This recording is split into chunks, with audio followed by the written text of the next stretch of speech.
नमस्कार। अभिनव कहानियाँ में आपका स्वागत है। हमारी आज की कहानी है समझदारी। स्नेहा शादी के बाद ससुराल आ गई। ससुराल में उसका पति सौरभ और उसके माता पिता भी रहते थे। लेकिन यहाँ ससुराल में उसका मन नहीं लगता था, क्योंकि उसकी सास शीला जी उसे हमेशा टोकती रहती थी और उसके बारे में कुछ ना कुछ घटिया बातें कहती रहती थी। इसलिए वह अपने मायके के बारे में सोचने लगी।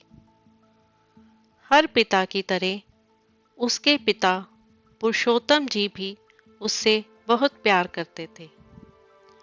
जब वह छोटी थी तब से लेकर उसके थोड़ा बड़े होने तक पुरुषोत्तम जी ने यह सुनिश्चित किया कि उनकी बेटी के पास वह सब कुछ हो जिसकी उसे जरूरत थी, और बहुत प्यार से उसकी देखभाल की।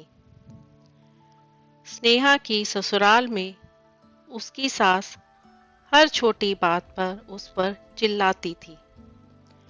कभी कभी वो भी अपनी सास को पलटकर खरी खोटी सुना देती।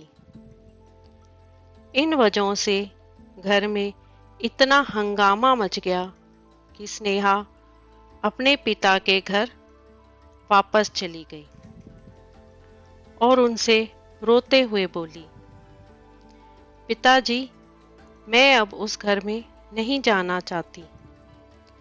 मैं यहीं आपके पास रहूंगी। उसके पिताजी ये सुनकर थोड़ा परेशान हुए और फिर एक समझदारी भरा निर्णय लिया। कुछ दिनों बाद पुरुषोत्तम जी ने स्नेहा से कहा कि अगर वह उससे सिर्फ कुछ दिनों के लिए अपनी ससुराल जाने के लिए कहे तो क्या वह जाएगी। इस पर स्नेहा ने अपने पिता से कहा, लेकिन याद रखें, यह आखिरी बार होगा जब मैं उस घर में जाऊंगी। पुरुषोत्तम जी ने बड़े प्यार से उसके सिर पर हाथ फेरा और कहा कि जब तुम अपनी सास से मिलने जाओ,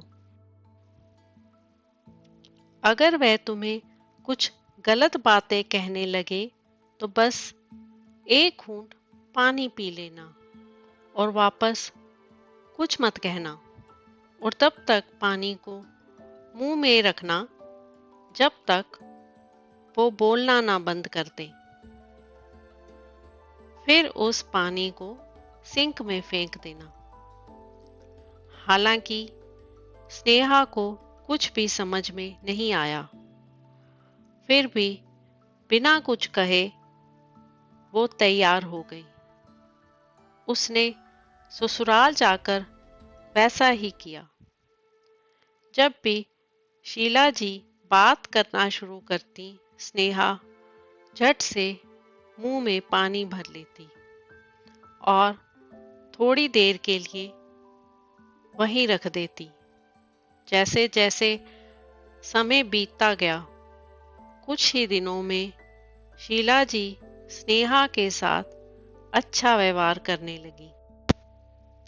वह सोचने लगी कि बहू उसके साथ कितना अच्छा व्यवहार करती है।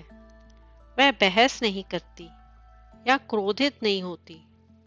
शीला अब बहू को भी बेटी मानने लगी। कुछ दिनों के बाद बहू भी अपनी सास से माँ की तरह प्यार करने लगी, क्योंकि उसने देखा कि वह कितनी दयालु है और प्यार करने वाली है। वे एक साथ समय बिताने लगे, खूब बातें करने लगे, साथ साथ घूमने, बाजार और खरीदारी करने जाते। कुछ दिनों बाद पुरुषोत्तम जी उससे मिलने आए। घर में सभी लोग बहुत खुश हुए और उनकी बड़ी आवभगत की। पुरुषोत्तम जी ने स्नेहा से कहा कि अगर वह उसके साथ जाना चाहती है तो अपना सामान पैक कर ले। लेकिन स्नेहा ने कहा, नहीं, अब यही मेरा घर है। मैं अपनी सास से बहुत प्यार करती हूँ और मैं उन्हें किसी भी हालत में अकेला नहीं छोड़ सकती। ये मेरी माँ है। जब पुरुषोत्तम जी ने बेटी को ये शब्द कहते हुए सुना तो वे बहुत खुश हुए। पुरुषोत्तम जी ने उन्हें ढेर सारी शुभकामनाएं दी और खुश होकर घर चले गए।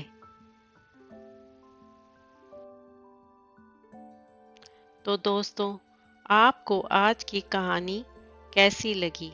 लाइक और कमेंट करके ज़रूर बताएं और चैनल को सब्सक्राइब करना बिल्कुल ना भूलें। तो मिलते हैं एक नई कहानी के साथ। बहुत बहुत धन्यवाद।